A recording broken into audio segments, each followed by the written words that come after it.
It's nice. Nope.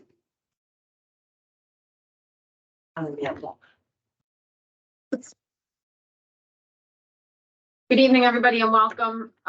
We're going to just do a quick set of recognition for some students tonight before we move on to our budget hearing presentation. And when we move on to that presentation, Owen, I'm going to ask you to go first when we do, okay? So tonight, we're here to celebrate a few students. So when we call your name, please stand up. Mr. Reeman is going to hand you your certificate. We're going to honor first Amelia Byro for participating in the Long Island Best Young Artists at the Heckscher Museum.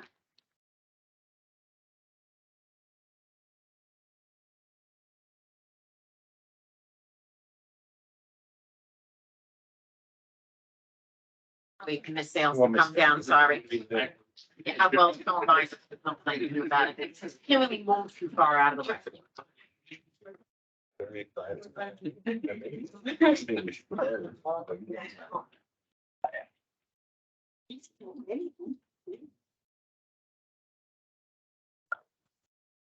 Wait.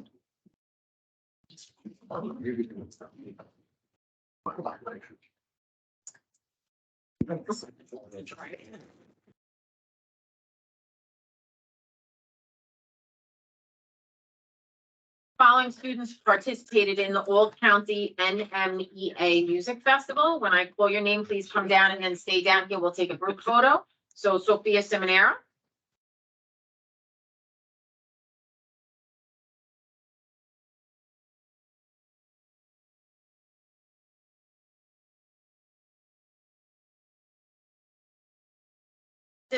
And Olivia Salisbury.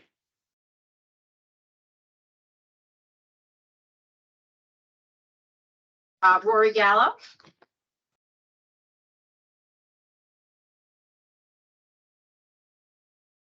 Mahib Rahman.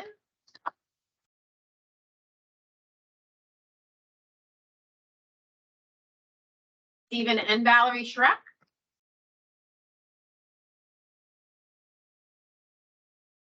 Amit Seck.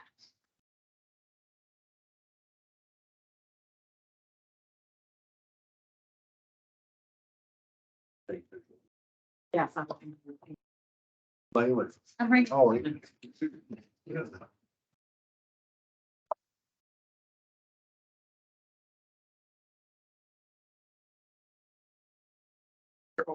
The way you understand.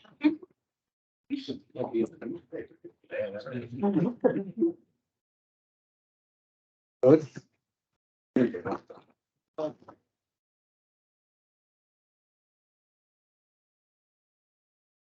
Following students have participated in the Long Island Strings Festival.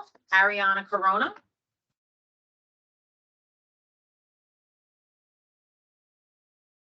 Mahib Rahman.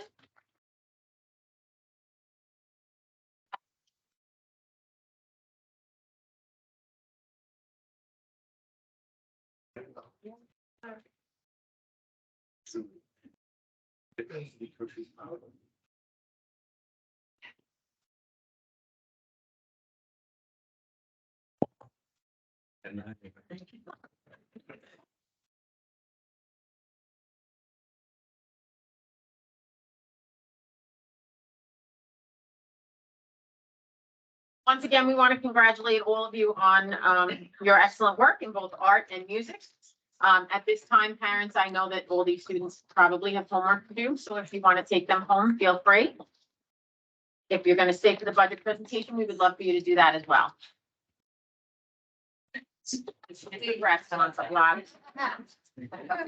Press tells great jokes. Not really. Just saying, not really.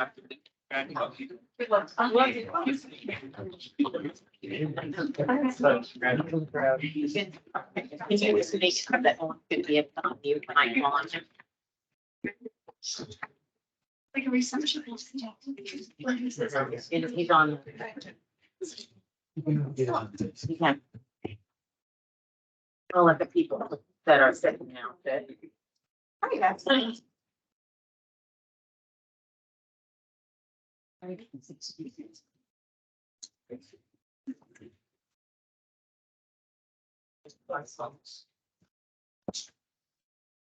Okay, at this time, we're gonna begin our budget presentation, and we're gonna start with the West Hempstead Library presentation, which is gonna be presented by Mr. Owen Ramel, who unfortunately couldn't be with us, but he's with us via video, so just watch the screen. I do appreciate it. Is it possible to allow me to share the screen so at least I could put the budget up?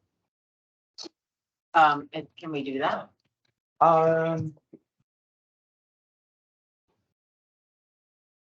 If not, One I can sec. just go through it. And I don't know whether, and I appreciate, by the way, the opportunity to appear, albeit remotely, to appreciate the opportunity.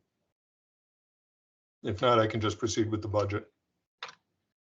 Click that share button right at the top right hand side. That's, That's the one. Yeah, he should click that.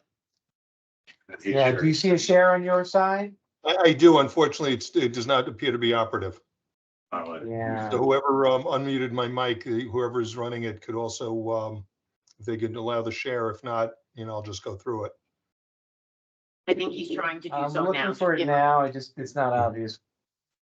All right, I'll just proceed through the budget then. And once again, I do want to thank the board for allowing me to appear virtually this evening. The budget is available. Copies of the budget are available on the library's website, as well as in the library itself, if anybody wants to stop by and pick up a copy. In order to save costs, we no longer mail out postcards. But as I said, you do have website access, and it is available there are hard copies available in the library. And actually, thank you, whoever just allowed me to share. Let me just see if I can find it now.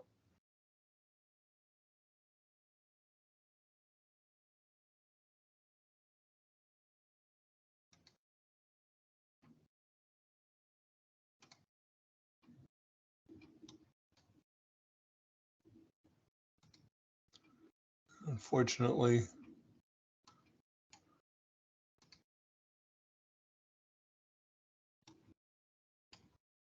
the document itself is not appearing.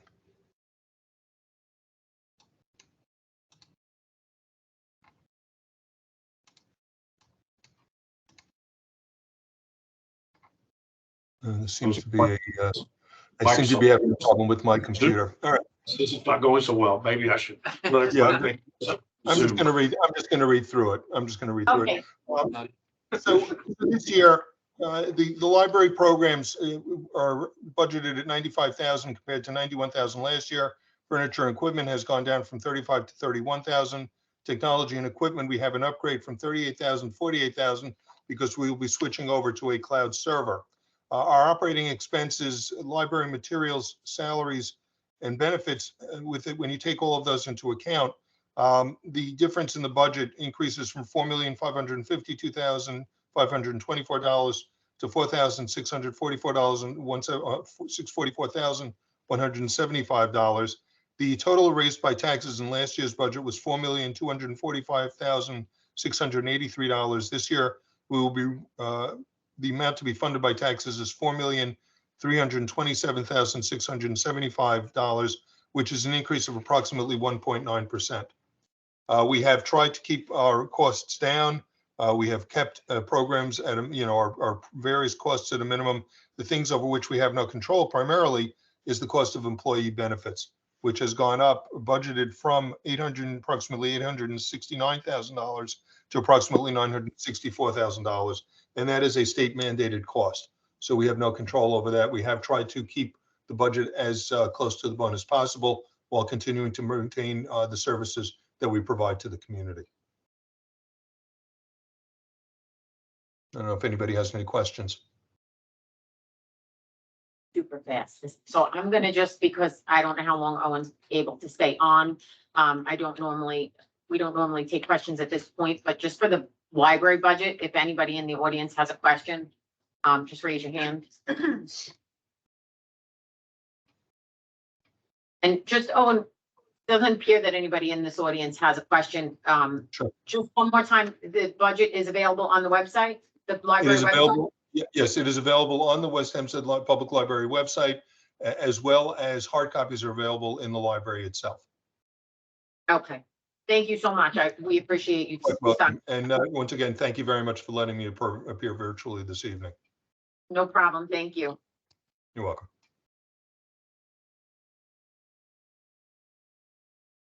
Oh, you did.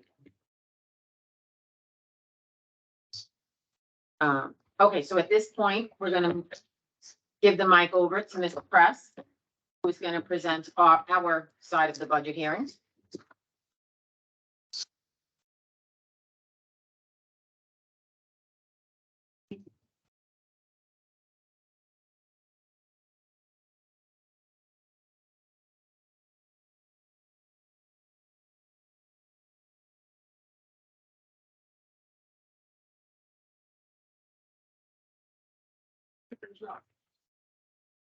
That doesn't work. That was it.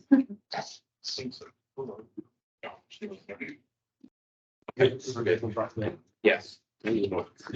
All right, good evening, everyone. Thank you for having me back again. For those who aren't tired of hearing my many budget presentations, a lot of what we're going to talk about tonight is what we've talked about before.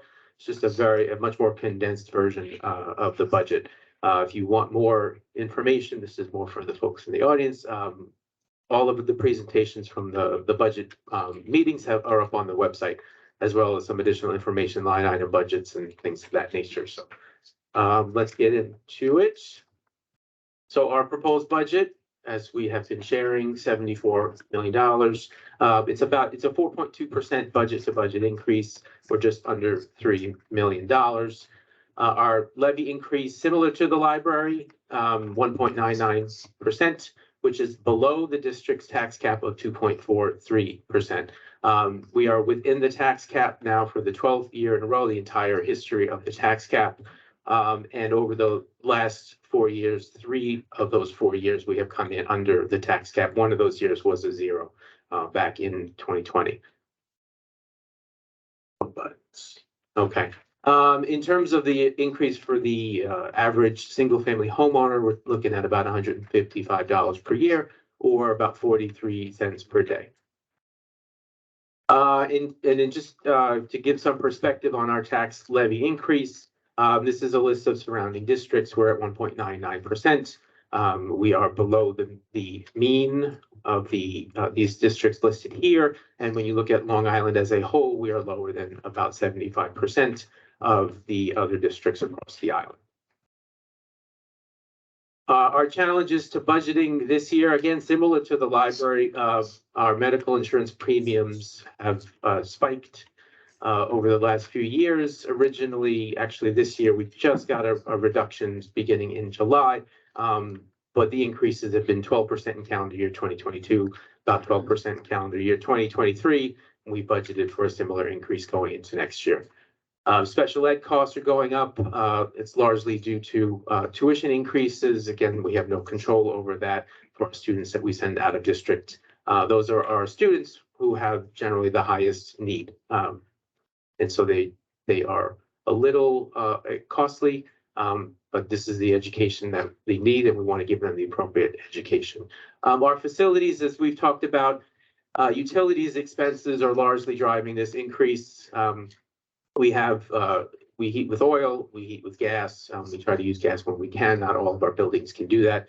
But the price of oil that we use to heat at one point this year had tripled from the year before. So this line item is actually bringing us kind of up to where we are at this point, and we're anticipating potentially an increase going into next year. And then our perennial increases in transportation. This is representing about a 5.5% increase, which is what we're anticipating to be CPI. I'm hearing little buzz that it might be lower than that, which would be nice, but we won't know that. We don't know that at this point in time. So those are the 4 largest drivers of our cost increases. Just to be clear, these are expenses over which we really have very little control. The transportation increase is the CPI increase is dictated to us by the state. medical insurance is dictated to us, special ed costs and things of that nature. We don't have a lot of control over these costs. We do try to control it where we can, particularly in transportation, where we try to combine routes and find efficiencies. In terms of the cost of the overall costs, we've been talking about this because people ask for this information. Costs related to students that do not attend the public schools in the district represent about 18% of the budget. This is 21-22 numbers, the last full year that we've got audited numbers. So 18% or just over $12 million. So when you're looking at the budget as a whole, just keep in mind that this budget supports not only the approximately 1,600 students that attend public school here, but it supports the approximately 1,400 students that attend non-public schools outside of the district, the 175 kids approximately at Gersh Academy, approximately 300 students at Hank West Hempstead here. We've got about 30 students in out-of-district placements at BOCES. We've got about 25 charter school students that we support with tuition, textbooks, and things like that. Transportation being the largest expense for our out of district. So again, it's a sizable number, both in dollars and in percent. Just a couple of personnel additions and reductions in the budget. We're adding a couple of 1-to-1 aides for our special needs students at the secondary school, and we're looking to at a reduction of 2.6 FTE staff at the secondary school, largely through attrition. The state requires us to present a budget in 3 parts. This is the 3-part budget: the administrative, program, and capital budgets. Administrative is not just administration, just keep that in mind. It's the cost to administer the district, and that's the smallest area, as you would expect. Program being the educational program for the students, that is the largest cost of the overall budget. And then finally, our capital budget is coming in about 13%. For those like me who like visual, okay, my little graphic there has some unwanted text in there. I apologize for that, but that is the 3 parts. Symbol is just the same information, just presented differently. In the event the budget does not pass twice, if it doesn't pass the first time, we get the opportunity to present the budget a second time. If the budget does not pass on 2 separate occasions, we go to what's called the contingency budget, which would mean a 0% increase in the tax levy. In that event, we would have to look at cutting approximately $963,000 out of the budget. Any questions from the board so far on any of this? We saw some of our incredibly talented students here earlier this evening. Again, the budgets that we are presenting are providing students here in West Hempstead and then also outside of West Hempstead with opportunities. And we just wanted to highlight some of the students and their achievements here in West Hempstead. We've talked about these before. We've got artists, we've got mathematicians and mathletes. We've got moot court competition students who, maybe someday will end up on the Supreme Court. That would be nice. Our virtual enterprise team continues to be successful in their pursuits as well. We've got scholar athletes, again, for the 3rd year in a row. We've had 4 in 3 years, and this year, 2 of them being twins that we've read about numerous times in Newsday. We've got Kid Oyo Hackathon winners as well. So a lot of achievements and the opportunities that these students have are provided through the budgets that we are voting on, that the community is voting on. In terms of presentations, again, the presentations that we have done before, which have more detail if you're interested in that, are available on the district's. I went the wrong way. Apologize for that. Did it again. Available up on the district website. So there's a lot of information there for those who may want more information, or for those who are not able to join us this evening. Share that with your friends and family. In addition, we've got, as we do every year, the budget edition of The Educator, which should hit the post office tomorrow. So look out for that. There's some good information in there as well. And we just wanted to remind everyone to vote. If you are not registered to vote, you still have time. May 11th is the deadline to register to vote in the district. If you are already registered, you don't have to re-register. If you have voted in the general elections, you don't have to re-register. If you recently moved here, you may have to register. If you moved here from New York City, you may not know that we vote on the budgets out here on Long Island. The city does not have residents vote on the budget. So very important to make sure you're registered. Ms. Bryant here will be happy to assist you in doing that at the district office. Additionally, if you are not able to vote in person, absentee ballots are available. You can download an application on the district website, or you can stop again into the district office. The deadline to apply for an absentee ballot, if you want to receive it by mail, is, excuse me, May 9th. But you can also pick one up in person at the district office up until the day before the vote. And then again, the all-important date, Tuesday, May 16th, 7 a.m. to 9 p.m. at the secondary school North Gym from 7 a.m. to 9 p.m. And we hope to see you all there. Thank you. Thank you. Phil, just if we could just go over, we've done this presentation now, I think 4 times. I think anybody that's in the room has obviously heard it, and if not, it's available to them. But the one thing that we haven't spoken about in the last few meetings, which you just brought up today, was a contingency budget. So just to clarify, contingency budget, even though it means 0% tax levy, does not mean that somebody's taxes are A, going down, or B, not going to increase, because it's based on their assessment, correct? Yes, so even if we go out with a 0%, your individual tax, the tax levy of an individual resident will depend on any number of factors. A lot of them that we do not have control over, adjusted base proportions, if people have done work on their homes, if they've agreed their taxes, if they haven't and their neighbors have, those things all go into an individual homeowner's taxes. And when we did even go out with the 0, I still got calls from people who said my taxes went up, and I said that's not on us. We didn't raise taxes that in the 2021 school year. So a lot of variables that go into that. Right. So, okay. So I just want to make sure that it's clarified that it's not necessarily based on what that 0 comes out at, or even the 2% is not ever a 2%. Okay. I just have a couple questions. Go ahead. So just for everyone's information, what is our RFP process when it comes to transportation, just so everyone knows what exactly it is?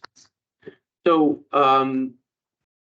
there's RFPs and there's bidding when it comes to transportation. We did an RFP, which we do when we're doing multi-year contracts. So that's what we did with our main in-district provider. So an RFP it's a bid. The bid RFP, they're similar. We go out to the public. We say we're looking for bids on service for transportation. We're required to do that by law. We have to go out to bid. We can't just choose a provider. So we go out to bid, we get responses, and typically we go with the lowest responsible bidder. And you send the RFP to transportation companies. It's not. Yes, and we advertise it in the newspaper. We send it out to the companies as well. When we do bids, there's 2 ways that we do bids separate from the RFP. So when we do bids, they're generally for 1-year contracts that we can renew. But when we bid, we either bid ourselves or we go through a consortium where we partner up with surrounding districts in the area. Sometimes that allows us to gain some efficiencies. We'll share a route with Malvern, sometimes with the Valley Stream. And so we're all sharing the cost of that vehicle. But again, we go out to bid, it's advertised. When we go through the consortium, we hire a consultant who organizes the bid. That all goes out, that's advertised in the paper. When we bid, we advertise in the paper. So, and we let the bus companies know. At the moment, we work with just about every bus company in the area. So they're aware when we do go out to bid. One more question, just so everyone else is aware. What is our auditing process? How frequent are we audited from the independent auditor? And I also know that the state controller has been auditing school districts. Could you just let everyone know, if possible, what the findings were of our independent auditor, if any? Was any waste or mismanagement of funds reported in the audit report? So We have three auditors that are in on a regular basis. And then there's the comptroller's office. Comptroller was in last year around May. They came in, they did a complete and thorough scanning of everything in the district. They looked at the finances, they looked at a lot of things in the district. And they really found nothing. We're in the middle. I can't really speak too much. We got the report, but they chose not to focus on the finances because they really didn't find anything. That's what they said.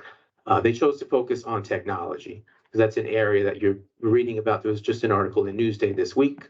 That's similar to what they focused on with us. So we're in the middle of that process and the report will come out at some point later. We have a claims auditor that comes in basically every 2 weeks when we cut checks. We cannot release a check unless the auditor comes in and finds that we've done everything correctly and there's proper support for every check that goes out.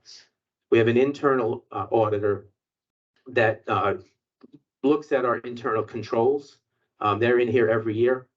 They do generally 2 reports. One is they'll pick an area to review. This year they're reviewing purchasing and accounts payable. And so every year they do something different, and then they do a risk assessment every year, and they go back and they look and they update the risk assessment. So they'll update it every year, and then every few years they'll do a completely new risk assessment. The last internal auditor that we have in the district is the external auditor. That's the big financial audit. They come in typically in June to start some of the work, and then they come back in July, August to do their field work and get all the data they need for the audit. And then they report that out in the fall. So that's every year. Every year, The that's required. The controller's audit did look at financials, but they're not reporting on it. Correct. Yeah. But they did look at it. They did, yes. Thank you. There was just in terms of going back to the big audit, the one everyone tends to talk about is that external audit. There were no findings. It was a clean audit. They have some things that they recommend that we do to improve things, but there was no fraud, mismanagement, abuse, or anything like that. Waste of time. No waste of funds. Thank you.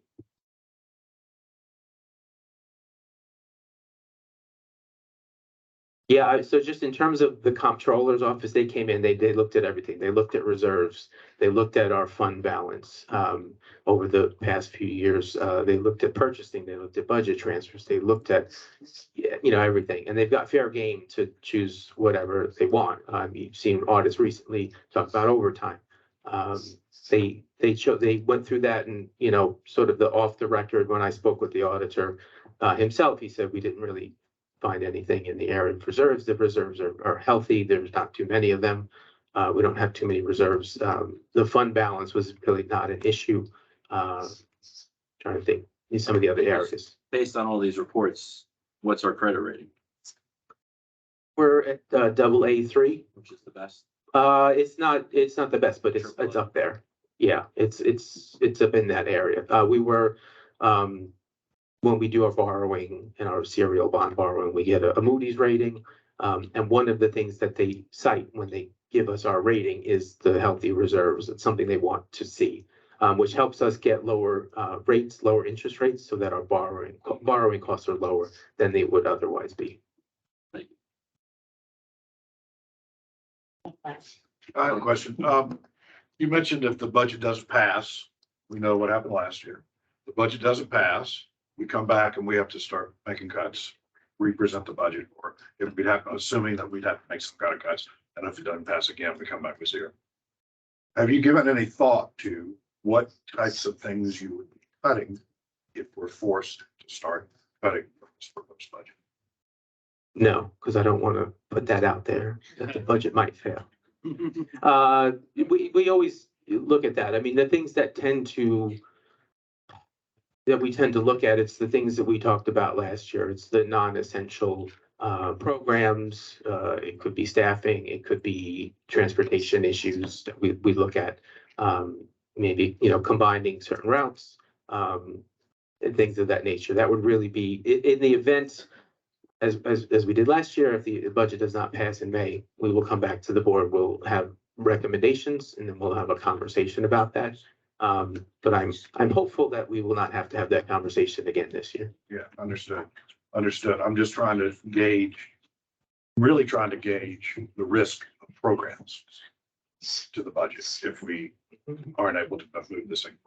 Yeah, I mean, and again, the areas that tend to be the ones on the table are the non-essential. So a lot of times you'll see, and I've been in a district where the budget didn't pass and they ended up, reducing things like the arts programs, music, the musical production.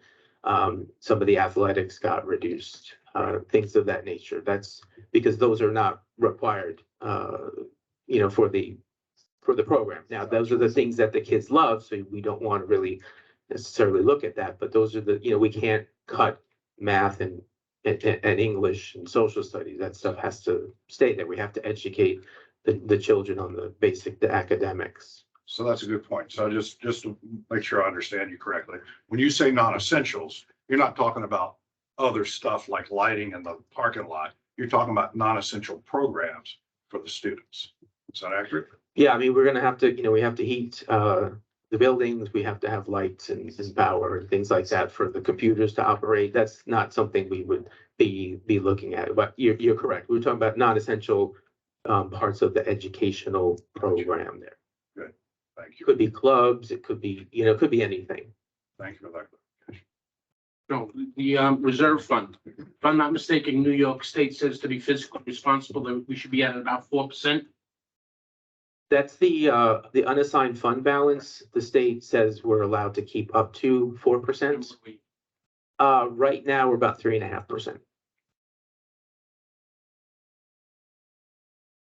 The board have any questions on that? Can I make a comment? I don't want to step out of order here just because I wasn't here last week voting. And I, just to the board and, I had to be away when we voted for business. I will say that, and this sort of goes back to my thinking on this. I've had the privilege of being a part of the community for a number of years, been on the board now a few years, second term, et cetera, all that kind of stuff.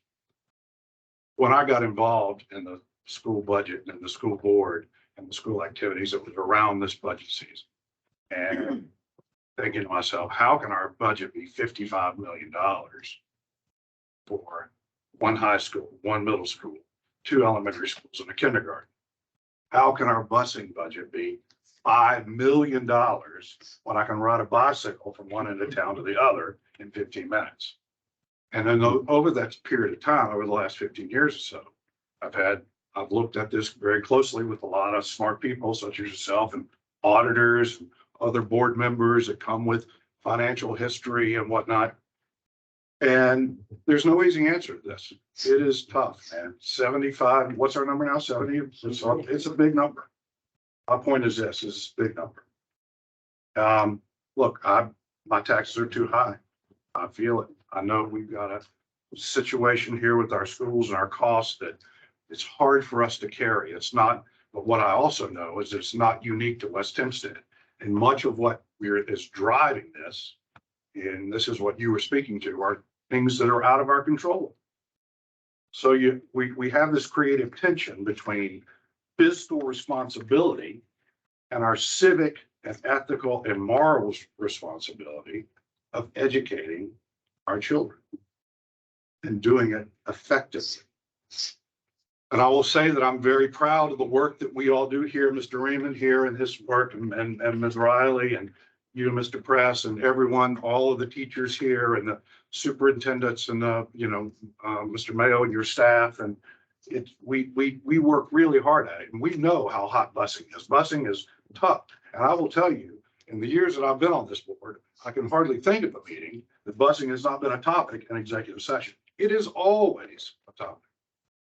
So any notion that my absence, that I was not acutely aware that we were voting on the budget last week, and also the impact that has on our communities, on children, on our families, on us personally. There's nothing more personal than our children.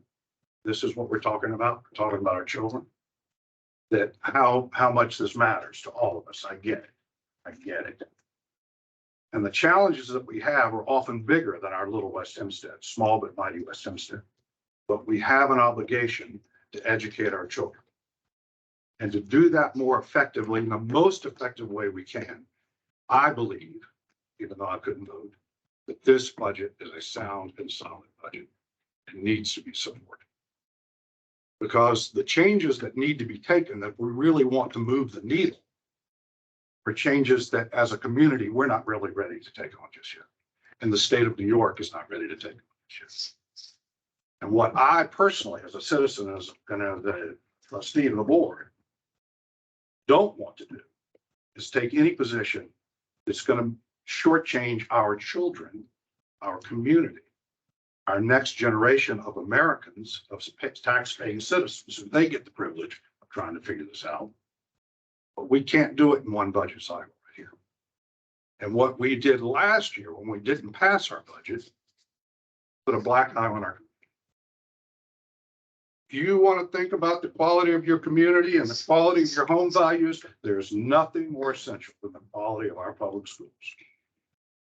You want to destroy a community, destroy the public schools. You want to bring down your home values, destroy your public schools. We've got to maintain our schools. This is essential. And yes, we're at 1.99%. I wish it was 0%. I do. I really do.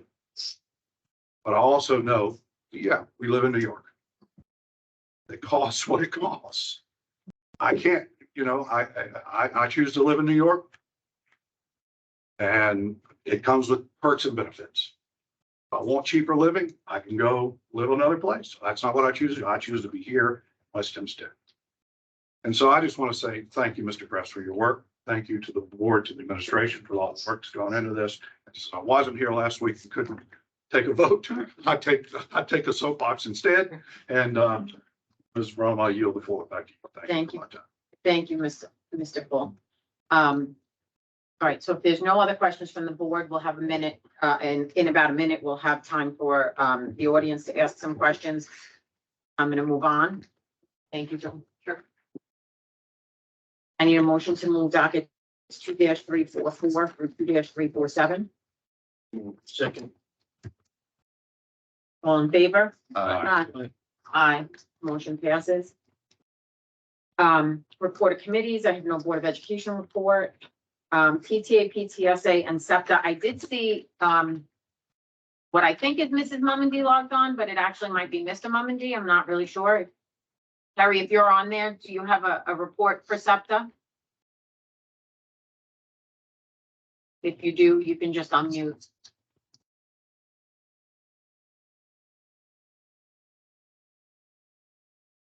I'm gonna go with no and let me speak in a second. In the meantime, I will just remind everybody that next week, next Thursday, right? Am I on the right date now? May 11th, I'm just gonna say May 11th is the PTA social. If you have any interest in attending the PTA social, get in touch with Mara Hogan or any member of the local PTA. I'm the elementary PTA. It is at the Inn at New Hyde Park, am I right? It is at the Inn at New Hyde Park, I believe at 7 o'clock. So again, get in touch with Mara Hogan or any member of the PTA board if you're interested in attending that event. It is a Kentucky Derby themed event, so get your best hat out. And I do understand that if you buy your tickets in advance and not the day of, you get an extra sheet of raffle tickets for free. So if you're interested in attending, please get in touch with somebody there. I'm gonna guess that that's probably Rich Mummondy and not Carrie because she's not speaking for SEPTA. And PTSA, they just had a meeting recently and their social is also coming up in June, but I'm sorry, I don't have the date off the top of my head, so we will just report that at our next meeting. Our student representatives in the audience tonight, Veronica Hanna, you have some words for us from the high school, from the secondary school? So good evening. I'm Veronica Hanna. I'm the vice president of student council for grades 9 through 12. I'm here with. Oh, I was gonna announce him later. I heard he was doing the other part. Go ahead, either way. And Makias is here as well. Hello, so I'm here representing part of the student council as well, and I'm a senior, and I'm here to personally invite all of you to Multicultural Night. Multicultural Night is all about displaying your culture proudly, whether it's with food, music, or artifacts. And it is a perfect event for West Hempstead because we're such a diverse community. And I'm not just saying that just to say it, but people from all over come here to West Hempstead and are surprised to see how diverse we are. And with that being said, it's my pleasure to invite you and your families to join our cultural celebration. And if you're interested in helping out, we are looking for food donations, a cultural artifact, clothing, decorations, or cultural performance. We welcome any type of cultural celebration. A multicultural night will take place Thursday, May 11th from 7 to 8:30 p.m. And for more information, please email Miss Ulaga or Miss Perry. Flyers and volunteer forms can be found in the main office, and please feel free to fill out one of the Share Heritage banners, which will be displayed during our celebration. As you can see right here, you can put your name, your culture, country, or religion, and heritage, and it will be hung around the gymnasium as decoration. And I hope to see you all there. Thank you.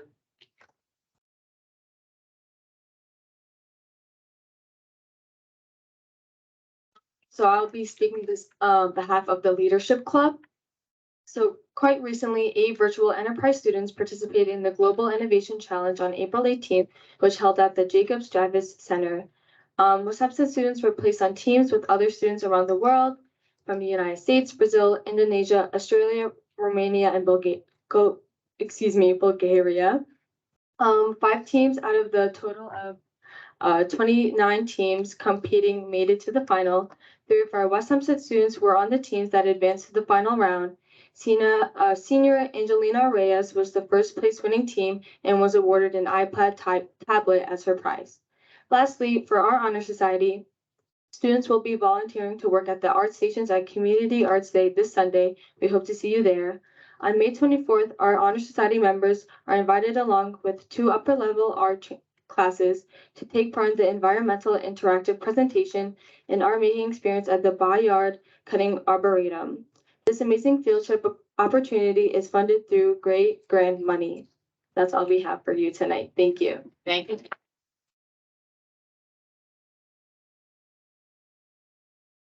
Quite sure that both of you have homework to go to. Thank you. Thanks, guys. Makias, who do we give these back to? I'll take them. We'll give them to the principal. Yeah. Thank you. Have a nice night.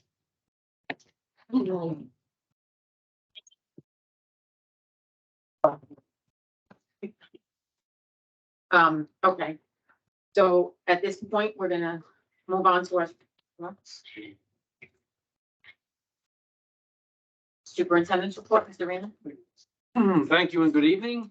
I have to start off with a couple of awards. These came from the New York State School Boards Association. And the first one goes to Miss Andrea Shinsato, who has acquired, I'm assuming points mean hours, 250 hours. And as a bonus, she receives 1 complimentary training, so.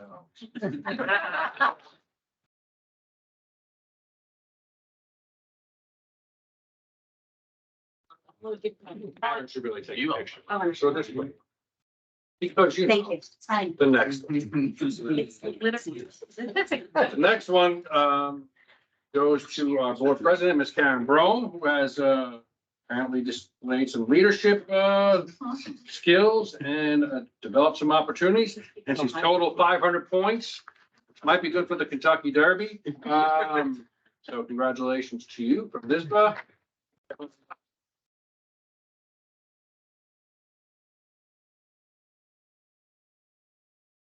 Well, you. Look at the impressive. advanced level. Apparently, I made enough points to get a whole plaque. Maybe you and Andrew can stand together. How about we'll do it at that? and- Oh. We'll do it at that. Oh, very good. People are sitting and waiting. They don't. Oh, Thank you. and eager anticipation. But also, it's like, once again, even though we did this once, we'll probably do it a couple more times. I want to congratulate Miss Teresa Bryant on her pending retirement.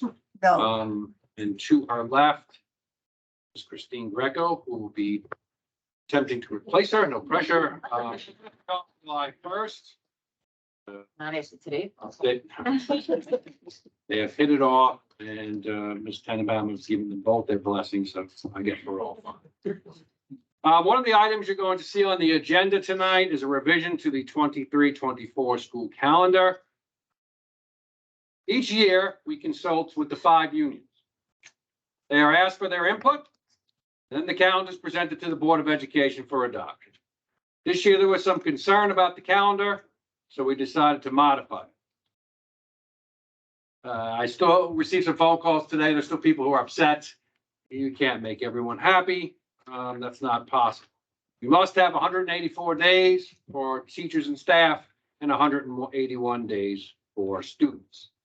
So Ms. Bryant will post the new calendar on district website tomorrow. From time to time during the budget season, we are asked what are we doing to prepare students for the future? Fair question. And I want to share just some of what we're doing and are doing in the past calendar year. Bear with me. Let's start small, but it's not small. We now have 5 classrooms of UPK students. They couldn't be any more adorable than what they are today. We have 25 seal of biliteracy students. A seal of biliteracy, and what you're going to hear next, seal of civic readiness, are seals that students acquire that are added to their diplomas. They come from New York State, and there's a series of requirements that they must go through. We have one student, I'll just use his first name, Eduardo, who is the first in our school district to become a triliterate or receive the seal of triliteracy. That's pretty phenomenal. And 7 of those 25 are current or former L's. That's a pretty amazing thing as well. As far as the seal of civic readiness, we have 30 and counting. The number probably closer to 60 than it will be to 30. And that's our first year showing the seal of civic readiness. As you may have heard, and I mentioned it again because we are into week number 3 now, we've secured a grant of up to almost $800,000 a year over 5 years a year. The 21st Century Community Learning Centers grant, which will have an impact on all school-age children in our community, not just public school children. And we're looking forward to a fun-filled summer, even though the program has begun now. We had our first ever college fair on campus last week. Fortunately, the University of Richmond was not in attendance, but I have to go down there and pay them a little visit. But I think the best compliment you could have heard of the day was the fact of some of the reps from the different colleges and universities made sure they made mention to our staff about how behaved. Yes, the students were well behaved, but the thoughtful questions that they asked and how prepared they were for this college fair, and that really is a testament to their families and to the work that we do here daily. We're having our first ever career day for grades 7 and 8 coming up in a few weeks. You may recall we did a career day for the high school, and that'll be coming back. We do that probably once every 4 years so that everyone has an opportunity to be a part of that. For the first time, with regard to some technology, we're involved with something that's called Z-Space, which is virtual and augmented reality, which was launched this year, not just at the secondary school, but we know Mr. Kangemi, I don't know if he's here this evening, but he brought it down to GW. I believe he brought it down, or will be bringing it down to Cornwall Avenue, and to see the students' faces, basically imagine, the goggles and 3D animations on different topics, whether it's science, whether it's social studies, whether it's mathematics. They're doing all different types of things. We've continued our project-based learning work, and we've moved our way down to GW as we proactively support our students, staff in advance of the new recommendations from the Blue Ribbon Commission. I mentioned that because people ask, why would you do PBL? If you know anything about what's going on in New York State, they are reimagining graduation requirements. And although the Regents is not going anywhere, Regents exams, there's going to be an expanded option or an array of assessments that students will be a part of. And one of them will be inquiry-based or project-based type activity. American Mathematics Competition, grades 10 and 12. We have some top scoring students this year. And for the first time ever, we have a student at the high school, one of 76 in New York State, to make it to the New York State Mathletes All-Star team. Joel's very happy about that. I think they get T-shirts. This year, we have 4 teams competing in the hackathon, as Mr. Press had mentioned earlier. We've had a few award winners, and also we've had some of our students become mentors in that program.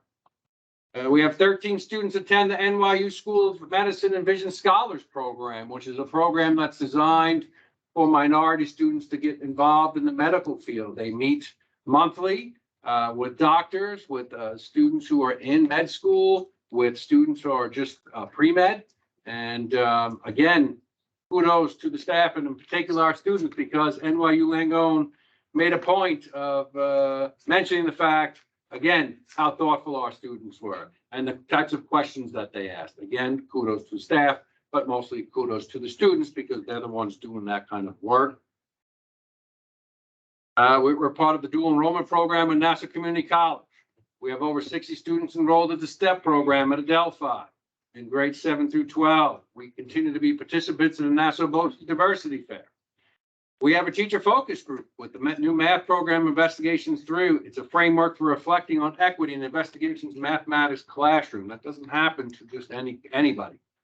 It has to be people who are dedicated to their craft. Into the FPCA world, which be fine performing in culinary arts, 10 NMEA All County recipients, 4 Long Island String Festival recipients. You met some of these fine young men and women and students this evening. 6 All County ASA art exhibitions, 1 All County ASA scholarship recipient, 1 NYSADA Senior Leadership Award, 1 recipient of Long Island's Best Texture Museum. Concert band was performed at the state capitol up in Albany this year. Junior Virtual Enterprise, which is a new program here. Future Ready received gold and best booth at the JVE trade show. NISMA All-State Award winner. Last year, the high school band received gold and the middle school band received silver. I'm almost done.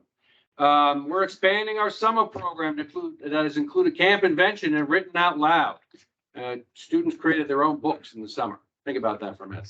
In the summer, GW middle school students created a book. Keep that in the back of your head. Pretty impressed. We received different kinds of grants, including the Town of Hempstead, City of Long Beach, and local workforce development board grant. That must be a Kurt Rockenstein thing. We've updated our elementary report cards to reflect the new next generation learning standards, as well as our character ed program and our habits of mind program. We have new high school electives that align with the CRSE framework, which is culturally responsive education, which we can get into all the acronyms, which are not going to start. The Holy War says this is a great celebration night, but we have African-American history, cultural diversity classes. We have essay award winners in the high school division, the 18th annual Japan Center essay competition. I think his dad might be here this evening. We have a nationally recognized and hopefully soon to be nationally approved primary project program. We will be the first school district on Long Island to be nationally recognized in the primary project. What is the primary project? Short version is this. The amazing staff and administrators at the kindergarten level and the Cornwall Avenue level work with our students who are having a tough time transitioning into school. And I guess I could sum it up like this. Randomly, these people who are evaluating our program are walking around with our staff. They walk into a student who says, I love the primary project. I set my whole playroom up just like the primary project so I can continue working and learning just like that. So I think that's a testament, again, to the work that we do. Over 10 All County art students. We have our high school students going down into the GWs and teaching chemistry lessons last year. Amazing to watch. And they actually taught. It wasn't like the kids went down and babysat the younger kids. They taught chemistry to our 5th grade. Absolutely amazing to us. Our E&L students, we have ambassadors in grades 1 through 3 for our newcomers. They meet with the commanding Ls and they work together on SEL and building language and community once a month. Our 4 through 6 students are doing reading challenges to build fluency. Grade 8, we have a student who challenged up in living environment with a 90+ average, 99 average in algebra, playing junior high baseball, and recently became a National Junior Honor Society inductee. A bad day at the office. We have students in grades 10 through 12 have been inducted into honor societies. One student who's a site You don't know what SIFE stands for, it's for Students Interrupted Formal Education. That means they might have not been in school for 3, 4, 5, 6 years. I don't know if people have a true appreciation for what goes on in this district on a daily basis, and I'm not taking credit for any of it. I'm just saying. It's amazing to watch. We use universal design for learning with our GW self-contained staff. 2 consecutive years of national semifinalists in the Samsung competition. We have a Northwell Health Mental Health Partnership, which we make great use of, and that's again something that the entire community can make use of.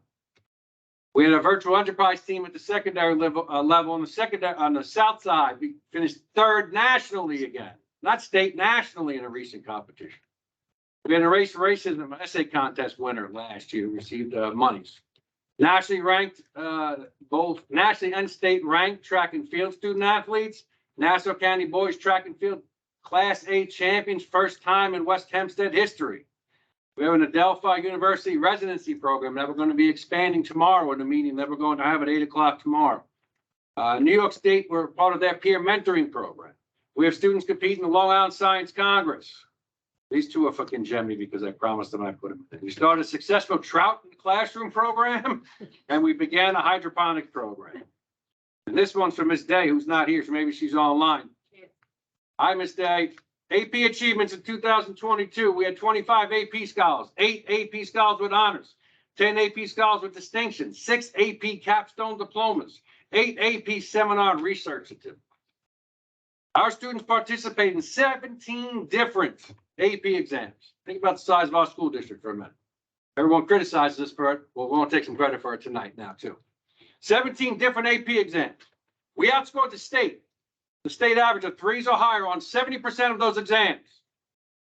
Not going to make any excuses for our numbers at 3 to 8. We're working on those. They're getting better. But don't tell me our kids don't succeed, because they do.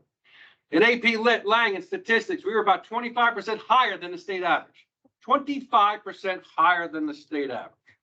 And this one's for me, because this is my favorite number of all time. My numbers. Just over a decade, the graduation rate has improved from 83% to 96%. And if all things remain the same, which Mr. Puma made a promise, and Ms. Lambo made me a promise, and Mr. Mesidor made me a promise, and wherever Gagerson is, she made me a promise too. That's going to be 96% again, 3rd consecutive year. And for Mr. Cole, 96 is 100. Am I not right, Mr. Blass? Yeah. Oh, That was my comment. 96 is 100. Better equipment. We are future ready. And we will continue.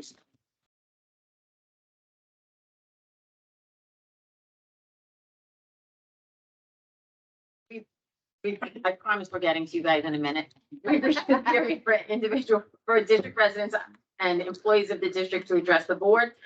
These individuals will be limited to 3 minutes of non-confidential agenda items with an overall maximum of 20 minutes for this part of the meeting. Excuse me. If you're out in the virtual audience, please raise your hand and I'll call on you. If you're in the actual audience, please raise your hand. And when I do call on you, please make sure that you identify yourself for the audience. Mrs. Magaracci. Lorraine Magaracci, resident. I don't know if this is a question you can answer, but it made me think, or if I have to call Town of Hempstead and ask. You had mentioned that sometimes the taxes are affected by if somebody does home improvements or something like that. What about when you lose commercial real estate or many businesses become tax exempt or homes come tax exempt?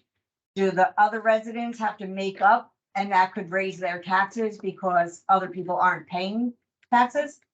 Yes, it could, and it Okay. depends on the class. So there are 4 classes of property in Nassau County. Class 1 is the single family homes. Right. Class 2 is like condos. Class 3 is utilities, and class 4 is commercial. So if you had a single family home that came off the tax rolls, it would spreads the burden to the other homeowners, taxpayers in class 1 properties. But then there's also the overall mix, and Nassau County controls that sort of how they divvy up the pie between the 4 classes. So as when well. you lose commercial real estate and stuff, that can really hurt. And It when could. there's so many tax exempt places, that can hurt also. Yes. Okay.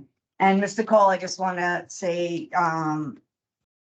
sorry you missed the meeting, but I wasn't there either, so. But I will say I 100% agree with you. And I loved hearing that they're doing the multicultural night because that literally is West Hempstead in a nutshell. We are a melting pot, and that's one of the things that I pride myself on living in West Hempstead, that we are so many cultures, religions, races, everybody getting together. But I will say, when you do target or people feel like your public schools are being targeted, it can cause a rift, and I really hope that doesn't happen in West Hempstead. So thank you for saying that. Thank you. Mr. Lazar. Yeah, hi, David Lazar. Mr. Perez, I have a recommendation that we may want to get different auditors. And the reason I'm saying this is because we just discussed how they didn't find weights, they didn't find things that we weren't doing. It was something I had brought up a couple of times at meetings, and that was unemployment. That we budgeted 75,000 this year. We budgeted in the past up to 125,000 over the past 7 years. We've netted using 47,000 in total over those 7 years. We have $517,000 in reserve funds. Why do we need to tax taxpayers for something that's not affecting a single student? But people that don't necessarily have money to pay for it, we're taxing it anyways when we have the reserves, and we have no intention of even using those funds unless someone tells me that we're planning on firing a lot of teachers this year, which I hope not. So why would we put down the budget, even though it's been discussed a few times, and why do we leave it on the budget this year? So I'll address the first part of your comment because it seems to imply that the second part of your comment is waste, fraud, and abuse. No, it's just trying to say that the auditors are not looking at where we may be able to improve things or where we may be doing things that we could do better in the bidding process or in any other area. And they're specifically looking really at numbers to see if there is fraud or abuse or just general waste. And that's why I brought it up. If we're going to understand that they are these great people that know everything, then this is something that they should have easily seen. Sorry. So I'm going to correct you because, again, that statement you made was not correct. As I said, the internal auditors do look at internal processes. And in fact, as I mentioned, they were looking at purchasing and accounts payable this year. Purchasing includes bidding. So they do look at that. We have different areas reviewed every year. We can agree to disagree on, whether or not we should budget to use those reserves. We have increased our use of reserves over the last 4 years to significant levels. And as you know, because you've been to these budget meetings, we have tapped into those reserves. So I think what you're pointing at, we can certainly, it's something to consider. But I don't think you seem to be framing it as waste, fraud, abuse, and mismanagement, and that's not what it is. Okay, thank you. But I'm mainly hearing it as not being fiscally responsible to the taxpayers of taxing on something that we do not need to use, and that we do have an emergency fund if something came up. And even if we said we're going to tax 10,000 of that because that is still higher than the average that we've used over the past 7 years, there's still a huge amount of additional money that we're trying to get from taxpayers, which will then go into some future reserve fund, which even the 517,000 for unemployment, I don't see where we need that much money unless we're expecting an Armageddon to come down, which I'm, again, hoping not, because that wouldn't be good for the students, it wouldn't be good for anybody. So that's one area. Another thing that I know that we discussed is the facilities budget, that the oil prices went up so much, so we're trying to make up for what we didn't have enough money this year in next year's budget. Is that, am I understanding that correctly? We're essentially, the budget was bringing up some of the costs to the level of what we're paying this year. And then building in a budgeted increase, an anticipated increase going into next year. Right, so we're not using money from next year to sort of cover what we missed in this year. No, the years are two completely separate fiscal animals. They don't. Okay, good. I want to confirm because it wasn't very clear at the other meetings, and I just was thinking about that a lot. Another thing that had come up to me, because obviously since I'm running for the board, so lots of people are talking to me, and there were, and again, I don't want to take away any money from that budget item because I think that the teachers deserve that the professional development is there and that they get the best professional development. But there were lots of concerns about that money is not being utilized the right way and that the teachers are not being able to give their opinion of how they think that the money should be used better or what development each of them actually need. And I think it's important that there's more communication between the teacher and the board to spend that kind of money. Well, that's incorrect once again, so let me clarify that. Everyone had input. Matter of fact, we were sitting with teachers today, the whole entire building, with the teachers getting their input on something which I won't discuss with anybody in this room. But the survey just went out for professional development like it does every year. Teachers and administrators sit on the professional development committee every year.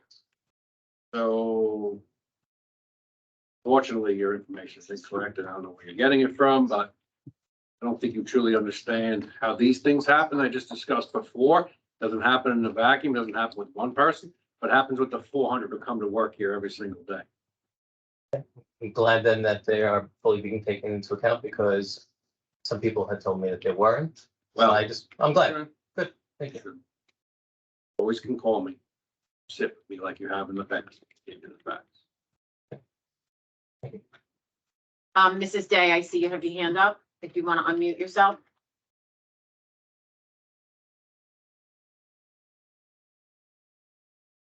And she. Sorry, yes. Hi, good evening. I just wanted to start by saying, Mr. Riemann, thanks for that shout out on the AP classes. I'm glad to hear it. But I'm always looking to hear more about that and, how we're faring comparatively each year and whether, we're out or exceeding that expectation with each forthcoming year with our rigor with the kids in the AP area. So thank you for that. I think that that's, something that's very important to share with, the parents when we get those stats and the community as well. I also have another question with regard to, I know Ms. Margarachi was asking about tax exempt residents and how that affects other people within our district. But I have a question with the upcoming apartment buildings that are anticipated to go up over there where the old, what is that, National Liquidators was. How does that work for the taxing in our community, being that those are supposed rental properties? Would that large apartment complex serve as any aid to our district with that going up over there? I don't know if Mr. Press would know that or anybody else on the board. Yeah, I think Bill's gonna answer that now. Yeah, and so it's not gonna have an impact next year, certainly.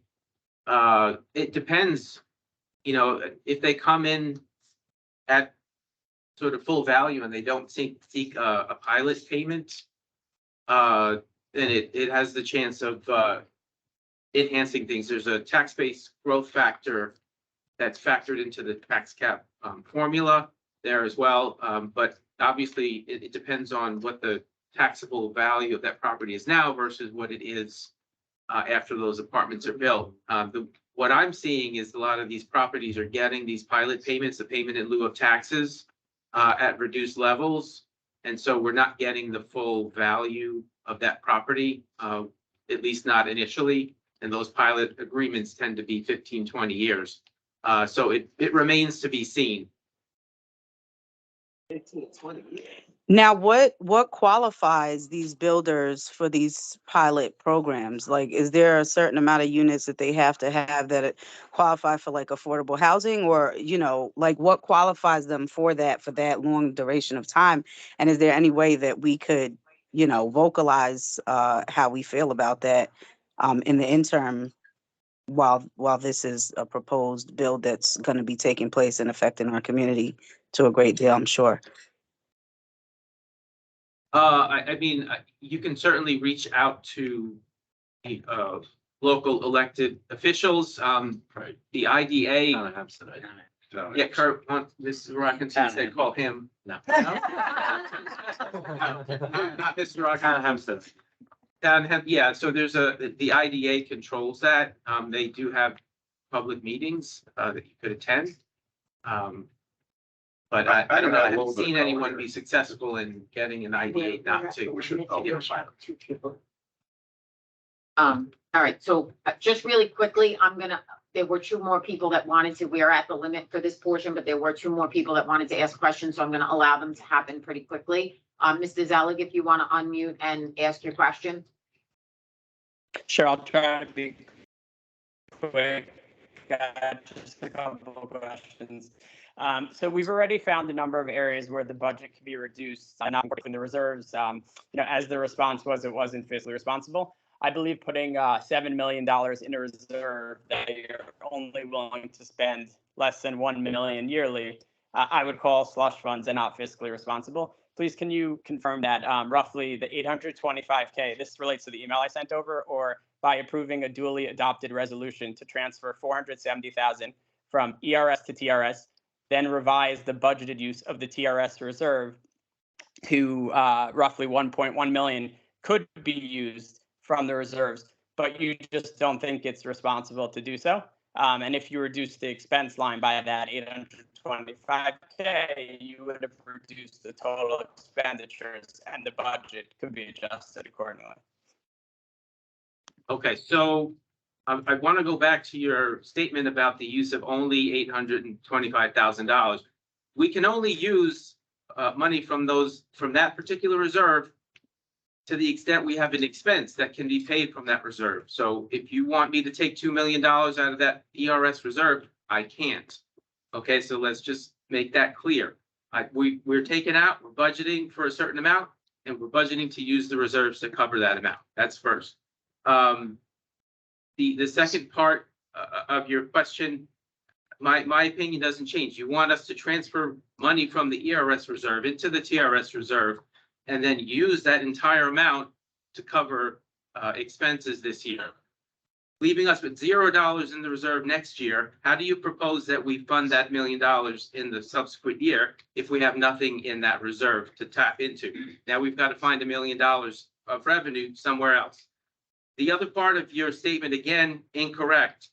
Using money from the reserve does not allow us to reduce the expense. I've explained this several times. I will offer once again, Mr. Zelig, if you want to come in, sit down with me. I will explain this to you. You seem to have a fundamental misunderstanding of the budget. I'm happy to sit with you whenever and wherever you want, because you come back with the same question. So your suggestion is fiscally irresponsible, and you don't reduce the expense when you increase the use of reserve. Again, you can only use the reserve to fund an expense. You have to offset the use of the reserve with an expense. It doesn't mean you reduce the expense. So will you come in and meet with me? Isn't the TRS reserve expense much higher than what we're using from the reserves? The ERS expense? The TRS. Yes, it is. So that's my question. Can't you use more? I know you're saying you don't think it's fiscally responsible.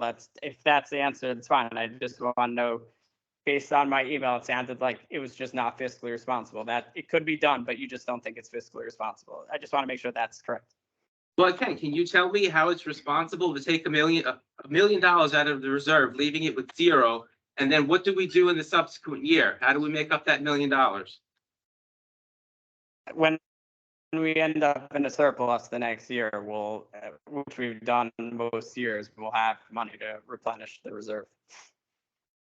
You know, Mr. Or Mr. there's still Zell, $6 million left in that reserve. Yeah, You can we can only transfer it again. reserve up to 2% of the amount of the salaries that are applicable. So we can't fund that reserve with another $1 million in subsequent year. No, not $1 million. Next year you could do another 470, and you're only expensing 200 this year, so that would work again. Okay, That's not true either. I'm gonna just put this out there. Okay. One other Yeah. person who had a question. Wait, can I just move on? I'll just ask my other questions quickly. Excuse me, yeah, I just want to finish. No, Mr. Zelig, I'm gonna allow the one other person. There is a second period for questions at the end.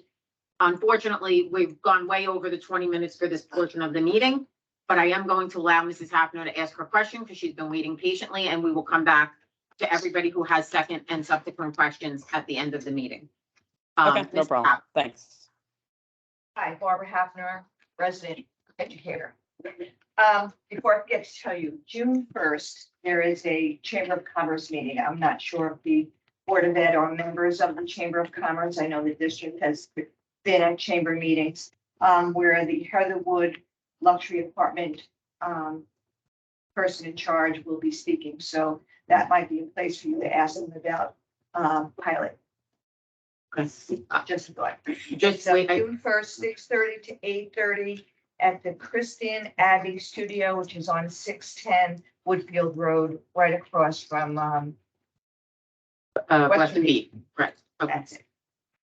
Question, has our English speaking population increased? English speaking or I'm non-English sorry, speaking? Non-English speaking, sorry, thank you. We hope the English speaking. Have our non-English speaking. Not really, no. Not any, no, No, it has not. there's no significant change. And for the students that are non-English speaking, how do we address their needs? And is there a certain criteria that we must meet that's required by the state in order for these students to gain knowledge of English? Part 154, education law, part 154, we have to follow. So is that a minimum number of minutes a day? Depending on the student, where they place in the NICE flat exam, yes. So when they come into school, they get this exam immediately and then they're placed where they belong. They get the NICETEL exam, not the NICE flat, but they get the NICETEL exam. They first come in, they fill out the registration process. They also filled out the questionnaire. And they take, if we deem that they are an L, they will take the NICETEL exam. They could test out, or they could fall somewhere in a range. And depending where they fall in that range, will determine types of services they have. And is this exam age appropriate?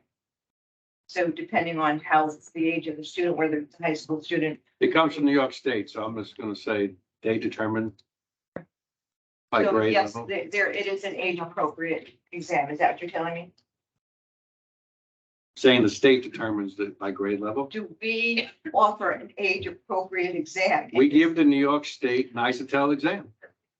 So you're. We don't give our own, no. It's, I'm gonna guess it's graded by the state, like in other Thank words, you. That that's was a the age. very easy answer. grade too. by the Thank you state. So much. Okay, thank you. No, not graded like the grade, but graded age-wise by the state. Okay, so we're gonna move on. There will be another period for district residents and employees at the end of the meeting. Again, my apologies for anybody who had subsequent questions, but we do have quite a few people in the audience waiting for their special recognition as well. At this time, I'm gonna move on and pass, motion to pass docket 2-348. So moved. Second. All in favor? Aye. Mr. Raymond. First, I'd like to congratulate Ms. Joanne Galopoli on her retirement. Wish her well in future endeavors, but she is a local person of the West Hempstead community. I'm sure she will still be active and a part of our learning community. With us this evening. Go ahead. No. With us in the audience is Mr. Brian Phillips. He's behind Ms. Karas, next to Ms. Nadi, behind Ms. Sanito. Mr. Brian Phillips is going to be replacing Mr. Press come July 1st. Mr. Press will be leaving us at the end of June after a 5-year stint, and we once again thank him for his time and his service. Mr. Phillips began his career with Morgan Stanley, but he knew his true calling was in education. I say that because I happen to know his father, who also was a business official for many decades. Get too deep into Brian's resume, but I know he spent times in several different districts, building his career in both Nassau and Suffolk counties. Recently, he's been in some local school districts, and he has a wealth of knowledge. This is not disrespectful to Mr. Press at all, but we are quite comfortable with the fact that Mr. Phillips can come in and have a good understanding of the job, because if you know anything about the business office in the summer, that is not when you take your vacation day. Besides certain exams the state put forth, they put out the ST3. If you know anything about the ST3, that is like the T-Rex of the dinosaur world, or a grizzly bear, or bear world. It's not a pretty thing. So we are quite happy that he's joining us. I know that Mr. Phillips graduated from Cornell, as well as LIU Post. And, we are excited he's joining our team, and welcome him here this evening. So,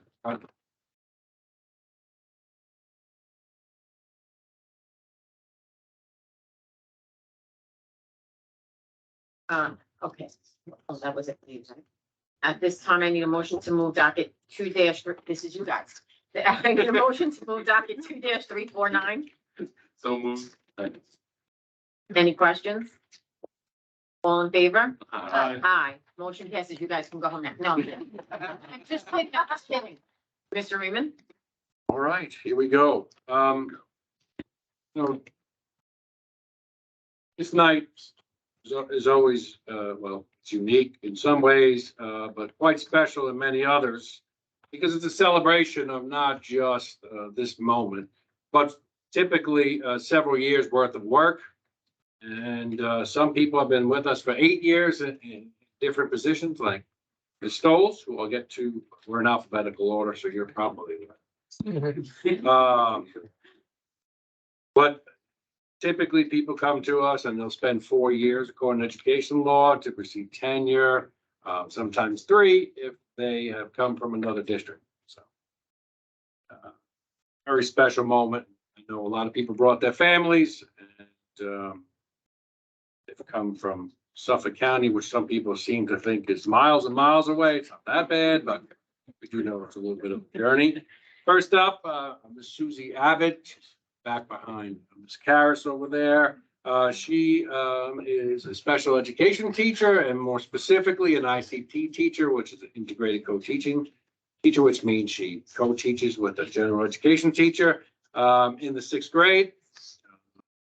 Been with us for 4 years. I've seen her teach any number of times over these 4 years. She's a career changer. I have a special place for those types of people who don't come into education at 22, because when you decide that people at 22 don't be offended, but people at a different age, 23, Miss Abbott's case, it's a conscious choice. It's something that you want to do, and you want to do it for all the altruistic and real reasons that we go into this profession. We had a chance to talk a little bit the other day and kind of relive, because all of these people this evening really did ride through the roller coaster, boy. This is the time of COVID and fun, and they came here bushy-eyed, and whatever that saying is, bright-eyed and bushy-tailed.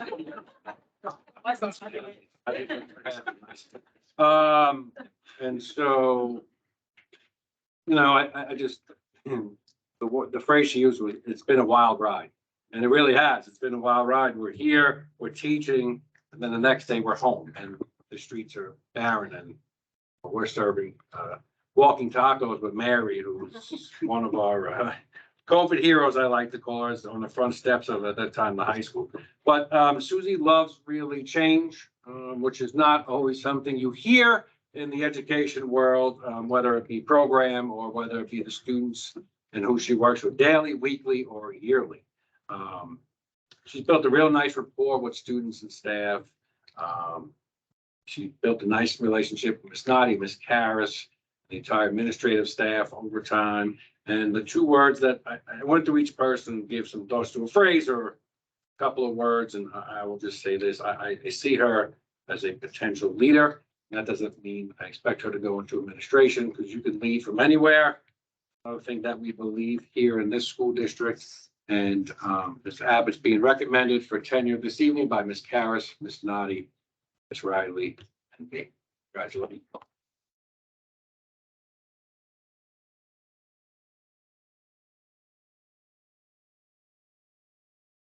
Next up is Mary Allen, who is currently at Cornwall Avenue, where she serves as a teaching assistant in the 812 program. 2 words that come to mind when I think of Mary. is quiet, intense, extremely humble, probably the real definition of an educator, right? She is definitely my COVID hero. She didn't ask, didn't really care. You know, we were out there, 6 of us, 5 of us, Mary was one of them, every single day. That's something you don't forget. Be forever grateful for those kinds of things, people who did those things in times of uncertainty. Going to embarrass her a little bit, and I apologize, but I just was amazed by this. I might have the wrong person. Did you say it was Dina or Deanna? Yeah. Deanna. So, you know, no props. You're getting the props tonight, you know. So Mary, in her pocketbook, carries around a copy of one of her observations. Now, you know the history of observation. Look at a teacher's face. Look at them now. They're all rolling their eyes a little bit, some way, shape, or form, because when the state decided to build the APVR process, the observation process in the air, as they said, we were all a little panicked, just like the test that they give and everything else that they do. Sometimes you have to shake your head. But the quote is this: she's able to manage behavior while completing tasks with the students. She is sweet and yet tough love, gentle. Her mannerisms allow students to feel respected while she understands that the work must be done. She refers to that from time to time. And, you know, TAs, agent monitors, clerical, they're like the unsung heroes of a school district, any school district, right? They don't make the most money, they don't get the most notoriety, but they are there every single day. And they do all the work that maybe other people don't always want to do, but they are there for the students every single day. Congratulations, Mary.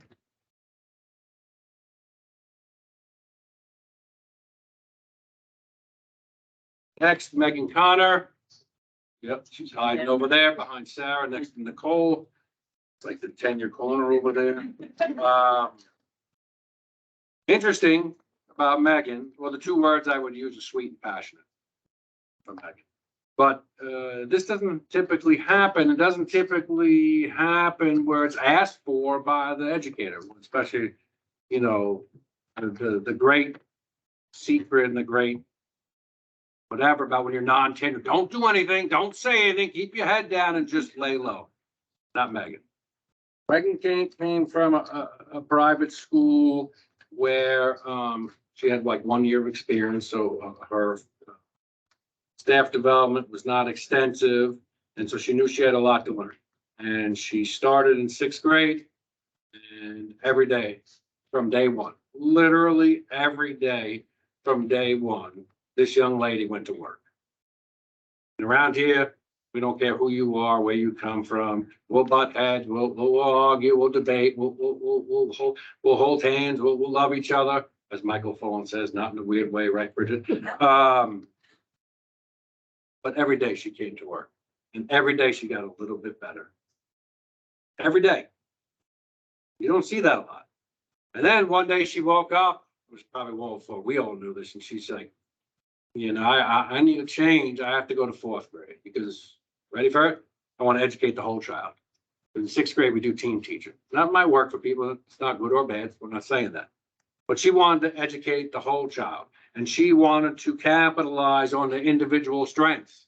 So if she was teaching science with this wonderful Amplified program that we have, that is probably one of the best programs I've ever seen. You don't say that too often about programs. And the kid has a deficit in math or reading, she's not waiting for reading time or math time. She's teaching those skills right through that science lesson. The kid has been at it for 5 years, people, 4.5 years. It's impressive. There's a lot more in here, but that, I think, sums it up. Well done, kiddo. Proud of you. Congratulations, Megan.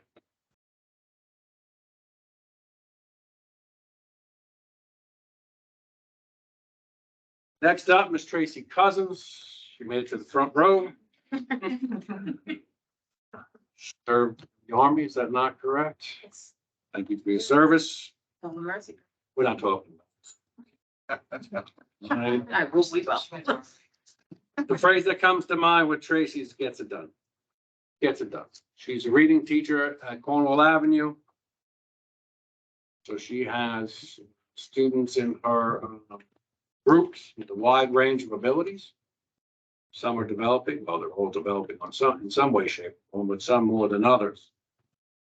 Took a lot, talked a lot about fast and slow, how things go fast during our 4 years here together during COVID, but yet it seems on the day to day, it might seem slow. It's hard. I know it's hard. I was never a reading teacher, but I did some math AIS stuff back in the day. So you can appreciate how Tracy goes through the day, each and every day, and she's not going to always see progress because it's hard. You know, teaching the reading to kids who struggle is hard. It's difficult work. And so you might not see a breakthrough for a period of time. But boy, when that light bulb goes on, there is nothing more rewarding. She does that regularly for our students. Tracy was working in another district, I think part-time or whatever the case may be, that doesn't really matter. Went through an interview process and it was reading jobs, elementary jobs, always tons of resumes. There was a lot of resumes that we went through. And Tracy was the one we focused on. Was one little minor snag, not a big deal. She just wasn't actually certified. And I think she probably panicked because her other school district never told her. Now, listen, she takes full responsibility, right? She said it from the first day. She said it to me just the other day. That was on. Or 6 weeks. Well, it was a lot. It was in the middle of summer. We hired her and we said, you have, 6 weeks to get it done and get the house in order, and we'd be happy to hire you at that point. She said, you took a chance on me. I did. We all did. We all believed in her talent and the work that she does. You haven't been wrong. So congratulations to you.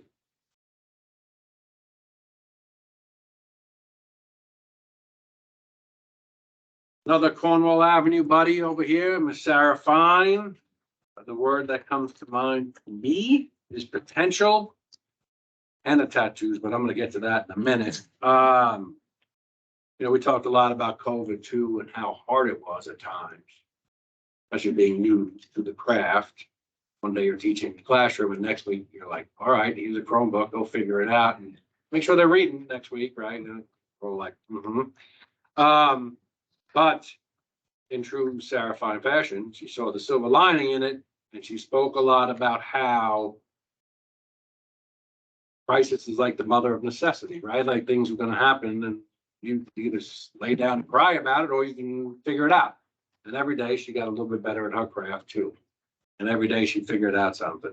She doesn't have a bad partner over there, and that Silks woman to help her along, but you have to be a self-starter. And now I'm going to get to the good part of the story. So Sarah, were you looking for a job? I don't remember those. I'm old. It was like the day before Labor Day. Day before Labor Day, right? And we needed a TA, right? Leave replacement. Leave replacement. And so there's a lot going on. You can imagine the day before school starts, and they were still hiring. That's not atypical for a school district or anybody's like, oh, there's West Hempstead not doing the right thing again. No, that has. Funny part of it, not to her, because I'm going to embarrass her now, but it's done out of true love, educational love.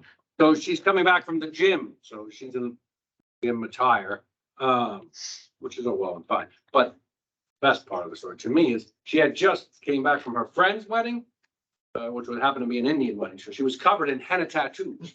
And so obviously she wanted to go home and come to the interview in an appropriate, outfit and maybe take a shower from finishing at the gym. And there I am, being me. Amy's on and if you know Amy, you think I'm loud. Amy's loud too, right? And Amy's talking to her. They're like fast friends already. And I'm like, just tell her to come in for the interview. Just tell her to come in for the interview. God bless her. She came in for the interview in workout clothes, in henna tattoos and the whole thing. I've never had that kind of experience, but you could see the sparkle, right? We talk a lot about sparkle in interviews, and if they don't have that sparkle, we have to move on to the next person. And she had that sparkle. I'm sure it wasn't the perspiration, but definitely has potential to do great things, and we look forward to all that's going to happen in the future. So congratulations to you.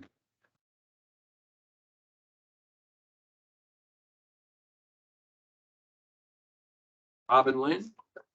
So, oh, there she is. Oh, it's my left, right. 2 words, caring and profession. And I'm not going to do justice to what I saw the other day. I'll try. So she splits time at Hank, Hebrew Academy in Nassau County, and the secondary school. I happened to meet her at the secondary school. She was working one-on-one with a student who, and I say basically nonverbal, was that's pretty accurate, right? And we were working on some speed things with the terms of word retrieval, putting sentences together. I said we, I mean, most of it. Right away.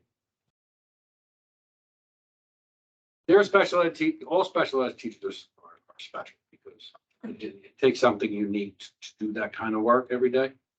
But there are special ed teachers who sometimes, unfortunately, enable, right? And you have to remind them, you have to push them. This young man definitely has some needs and he's developing them. But at no point in that time that I was in that room was that kid let off the hook. And if he wasn't doing it, Robin pushed. And then she pushed a little bit more. And then she made him do a little bit more. And you know, teenagers, you never know how they're going to react on any minute, any given day. But at one point, he turned around to her and he made a heart sign to her. And he told her that she warms his heart. And you don't get that unless you're building a relationship. Did you meet with him every day? I don't recall. Twice a week. Twice a week. Twice a week. Think about that. She don't meet with him every day, all day long. She meets with him twice a week for about a half hour, 40 minutes. That's a special human being up there. An occupational therapist, and I will never do justice to that job sitting here, but she does it every single day. And her passion for all kids, whether she's at Hank or whether she's in the secondary school, was the same. We had a chance to sit and talk for about a half an hour. And she's like, you know, Mr. Reed, call me Dan. Dan, we have to do this, and then we have to do this, and we have to do this, and we have to do this. I'm like, yeah, okay. Tell you go to Bridget, tell Bridget we're gonna go do this, and then she'll come back and say, well, how do we have to go do this? We'll figure it out. But she already has 12 plans in place for Hank and 12 more plans in place for the secondary school. So Joel's getting out at a good time. Brian's stuck, but he better find the money because I'm afraid Robin and Bridget are not gonna let that one go. Robin, it was a pleasure seeing you do that just the other day. Congratulations.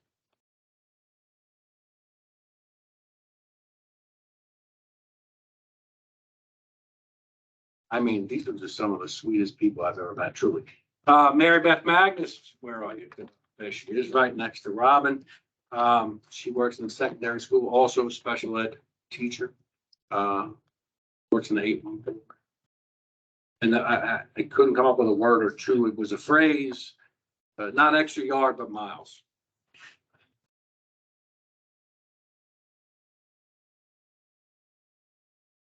She just speaks to the culture we're trying to create.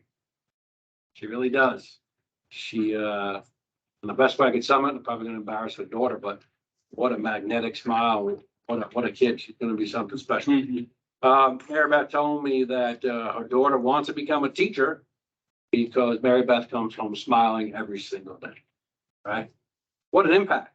Not just because it's her mother, but because she comes home from work. It's not easy, no matter what your role is in the school district, right? She comes home work with a smile every single day. She comes to work with a smile every single day. I've never heard her say a crossword. I've never seen her not smiling, and it can't be that easy. But she makes it look that easy. And she does amazing things with kids. True differentiated instruction. People use that phrase. They toss it around during an observation. rigor, not rigor mortis, like true rigor. You know, if you're an educator, you know exactly what I'm talking about. A team player. I mean, I've seen her in CSE meetings. That's meetings where families get involved. They talk about it, the child, the upcoming goals, and so they're trying to accomplish. And I'm just a heart of it. So, yeah, it's amazing. This group is amazing. I'm almost done, but they get better and better as I go on. Congratulations to you, Mary Beth. Thank you.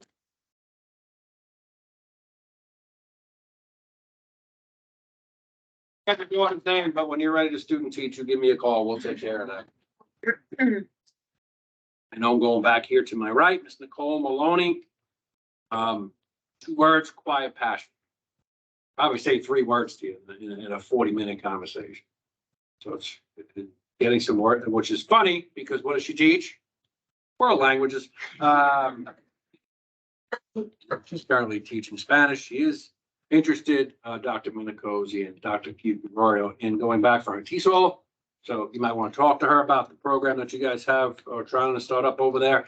But really has grown. Another one of our COVID heroes with the park her car at about 7:45 and helped us drag the boxes out and get the food ready for the day for the families that came by. But got better each year. Ms. Riley tells me sometimes when you're vertically challenged and you're teaching in the secondary school, it can be challenging, but at no point did Nicole waver. Definitely diligent, keeping up on the standards because they're always changing. Another team player, well-rounded, is flexible, willing to work with others. Really can't say enough about her. I will end it with this. Our number 1 priority is those kids in the room, those students in home, each and every day. And because of that, they're all successful. And if you talk to them, they will tell you that. And phenomenal work. And we're looking forward to bigger and better things in the future. And I know her mom would tell me to say that about you, right? She would tell me every time.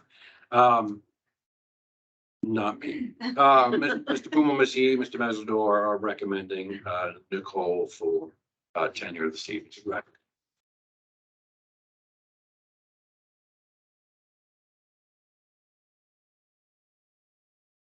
Next up, there's a Sarah person. I don't know who this one is, but I know her mom works here. Jillian Sarah works at Cornwall Avenue, 812 program. And there seems to be a run on special that carries on. That's good. Don't take this the wrong way, but this is what I was thinking about the words and I came up with. You're just so proficient at such a young age, and I'm so impressed by that. I was in awe. Not the last time I came, the time before. Remember when the young lady was struggling a little bit and she was scuffling and she was trying. You were just relentless. No. Let's go. Okay, you need to hurry. Go get it. Let's go. I mean, just relentless. And that's what you have to be in education. If you want to make real change, we can debate all the good topics, and we do. But at the end of the day, it takes every single person to be like that. Relentless. Absolutely. In the purest way. Absolutely relentless. She's not going to let them fail. And sometimes, not here, because that would never happen, but you hear educators from time to time, that's not my fault, I taught the lesson, or the administrator, I showed them that, it's not my fault. No. It's not even about that. Change your mindset. That's Jillian. Carol Dweck wrote a book. Jillian is the book. Right? Mindset. She is the book. She lives it every single day. I won't be here in 28 years or 26 years, whenever you're ready to retire. But boy, if I'm still kicking and booting around, I'm going to come back and see this group because I want to see what you guys truly, and I mean this, I want to see what you guys end up like. This district is going to be something special because of people like you. I mean, built-in support she is for the TA. The T's are built-in supports for her. They're like a well-oiled machine and they just go all day long. They go from the time, and they don't wait for the kids to come off the bus. They are at the waiting on the, matter of fact, they're like, where's the bus? Let's go. Let's go. We got things to do. They're wasting my time. I get the kids off the bus. Good morning, big hellos, right? Big hugs goodbye. And everything in between, that 7 hours in between is full go and just, it's mesmerizing. So congratulations to you, Jillian.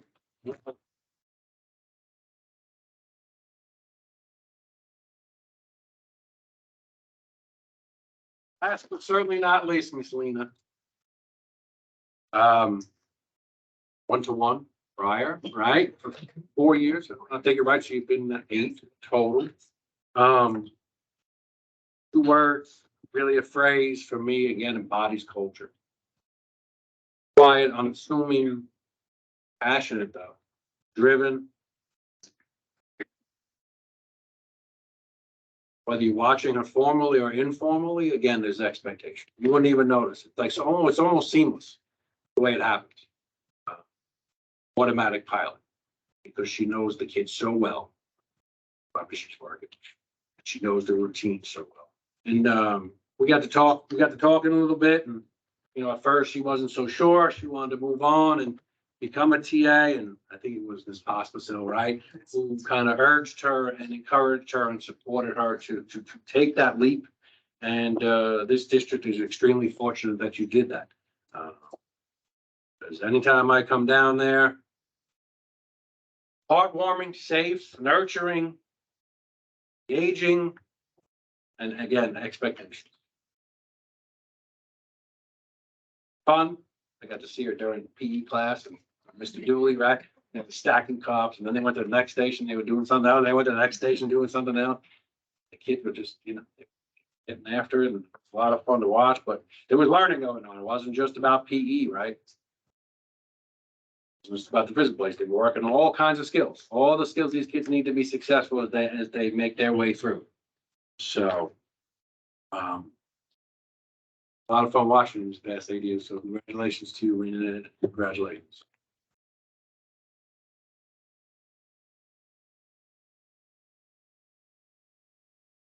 So with that, I am complete, but I want to say one more thing about all of you.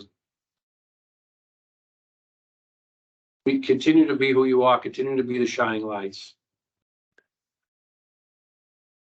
If you ever need anything, you can ask me and I'll figure it out. That much I promise. Congratulations again.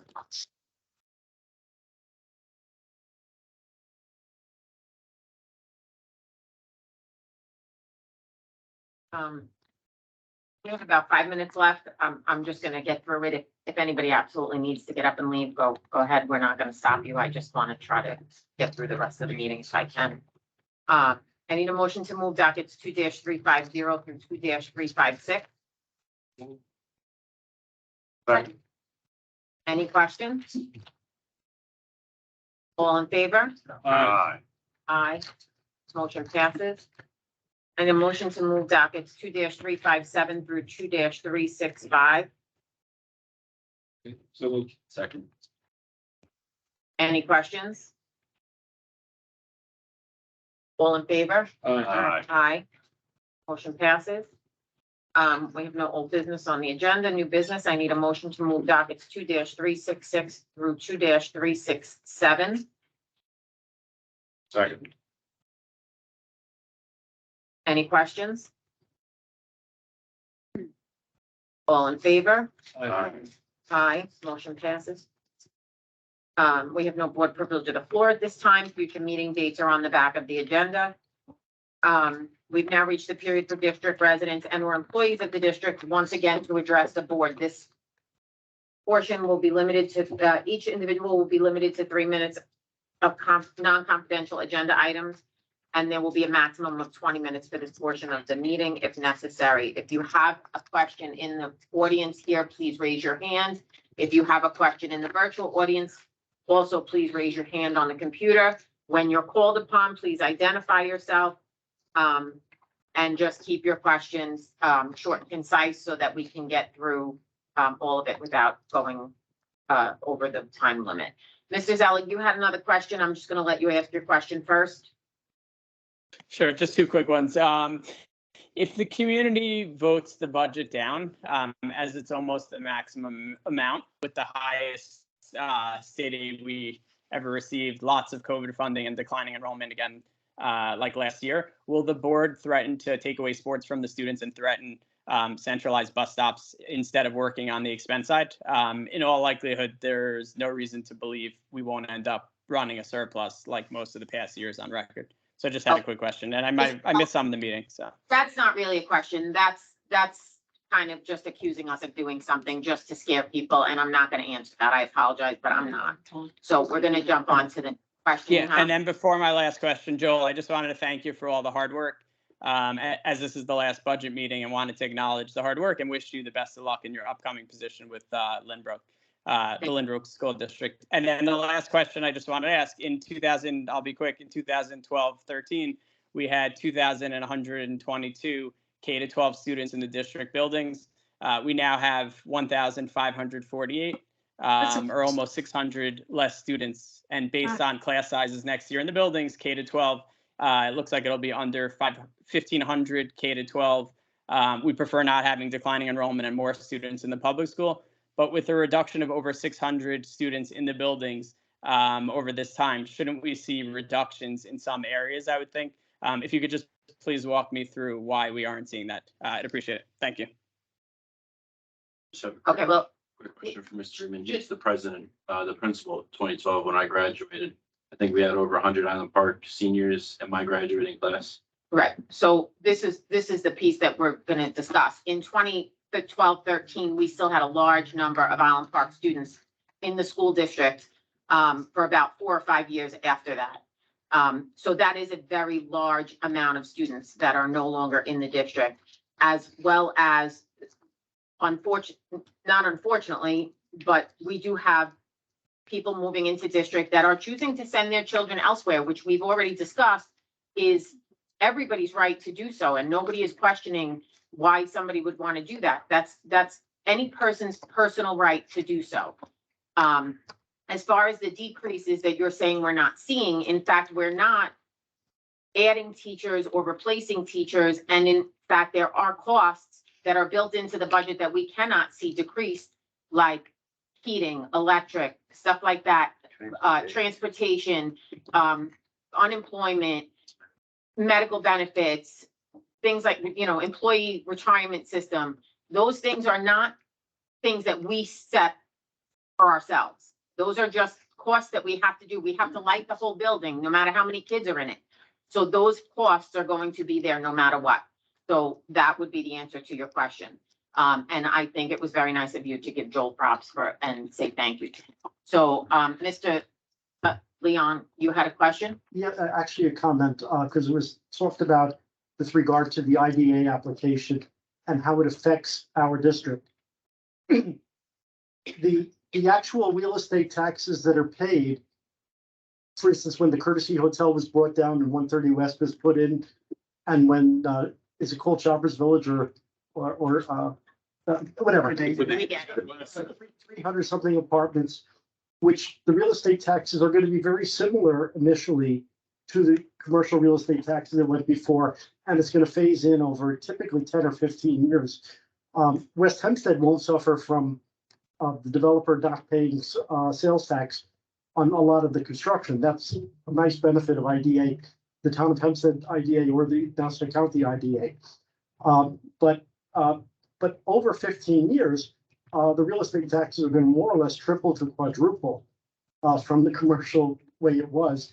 And it'll also be a neighborhood that supports the other commercial better than it did before, as well as our Long Island Railroad's spur line. My point is that in general, it's not going to hurt in terms of the collected taxes. And addressed to Mr. Press, it's my sense that if it has X number of extra children for our school district, that, as you say, don't change the cost of the plant and equipment and won't change the cost of the administration, and will have maybe some effect on the proportions of teaching staff, and we'll be getting state money for it. We might be better off even with X number of extra children is an economic question. So I want to encourage not having fallow, giant, empty lots where Shoppers Village is now, and having growth in a more vibrant community, even at the fact that the real estate taxes are going to phase in Right. over 15 years, and then the community will have a lot more taxes. Agreed. I don't think anybody's questioning them putting the property. I don't think anybody was questioning. I don't think that was the question of Mrs. Day when she asked it. Well, except the fact that a lot of these things don't get built without the IDA, whereas developers now are dealing with crazy construction, construction interest rates and higher. A couple of years ago, wood went to a crazy level, as did most concrete and other things. So I just want to encourage West Hempstead becoming a bigger and more vibrant community, and our school district having more kids eventually instead of phasing down to nothingness. Agreed. Do we have any other questions? The only other point I wanted to make is, as mentioned before, as having been in the CPA who's done these kinds of audits, it's not the CPA's job to find, to make budget comments. That's the job of the administration and the board, and I don't recommend firing the CPA. I don't know where she went. Mrs. Day, you just had your hand up, but now I think you're gone. Well, maybe she's back. Mrs. Day, you had a question? Yeah, sorry about that. I'm multitasking over here.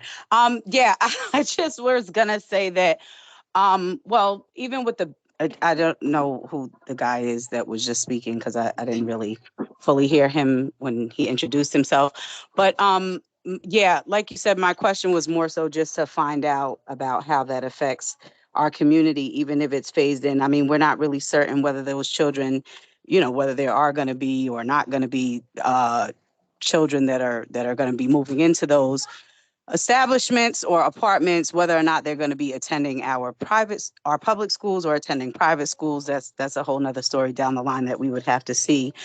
But another question that I had is, I know at previous budget meetings, we've spoken about the roofing at Gersh Academy, I believe it is. What are we doing to address that in terms of receiving more state aid for the foundational concerns of certain things of our buildings that we have addressed at some of the previous meetings? And also, I'm sorry. And also, yeah, is anyone for our foundation aid? I believe that we had, I think, Mr. Riemann, I was a little bit confused because when Joel did the presentation earlier in the year about foundation aid, I saw that some of that aid, I think it was from the CARES Act that we got, correct me please if I'm wrong, went towards hiring some new teachers. But I was also kind of wondering why some of the money that we received from that wasn't put towards some of the building expenses that we're saying that we need because we have old buildings, if anyone wants to clarify that.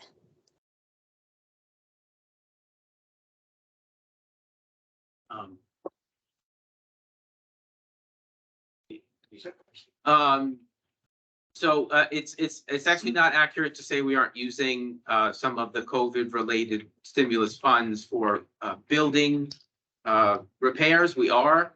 We're using about 1.6 million in that range to replace unit ventilators at the secondary school. So we are using it for that. The rest, and that's the bulk. So there are 3 different sources of stimulus funds. There are restrictions on what we can do with those funds. So the fund source that we're using that 1.6 million from was intended to aid in these kinds of projects to improve air quality in buildings. That's what the unit ventilators will do. They will allow more fresh air into the classroom and for it to circulate more regularly.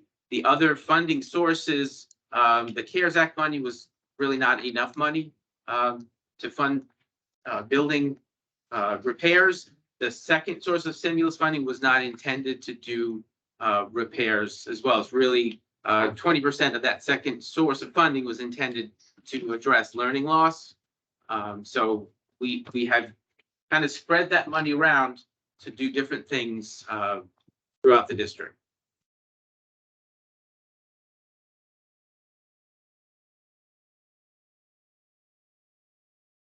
Mrs. Hoffman? Yeah. Okay, thank you for, I'm sorry, thank you for clarifying that, Mr. Press, as far as what was used for the air quality and the ventilation. But I guess also my overarching question was about the Gersh Academy, because that is one of the areas of revenue for our district because it's being rented out.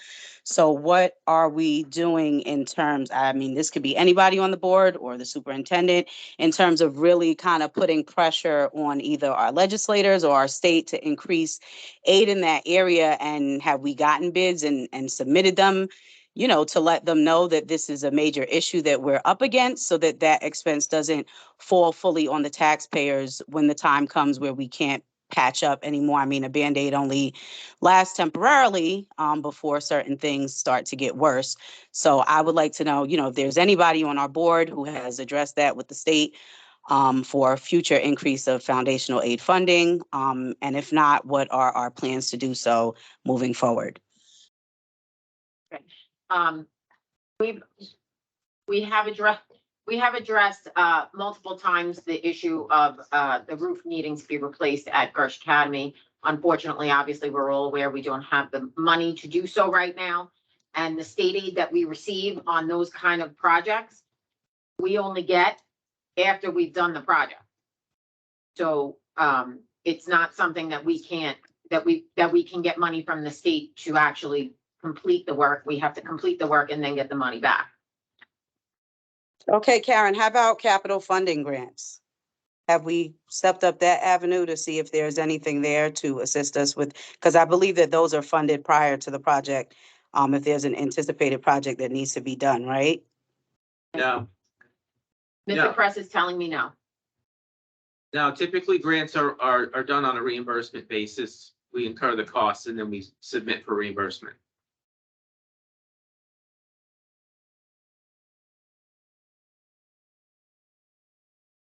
Okay. I'm gonna move on to Mrs. Hopner right now, just because she's standing, and we can revisit the capital grants and get you more information, although I think you're gone again. Go ahead, Mrs. Hopner, I'm sorry. That's okay.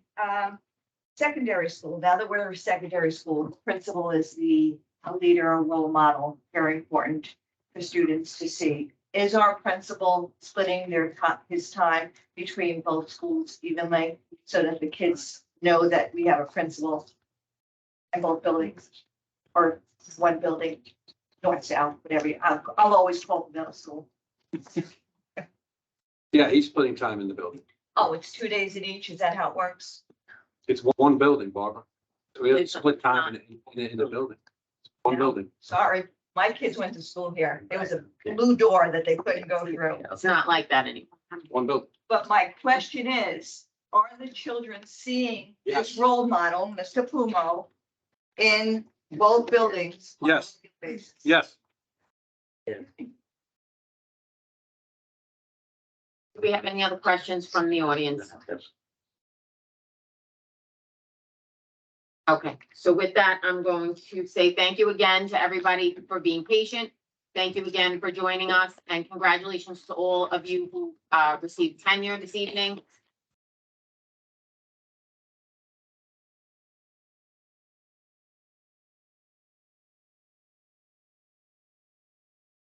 Second session for advice. All in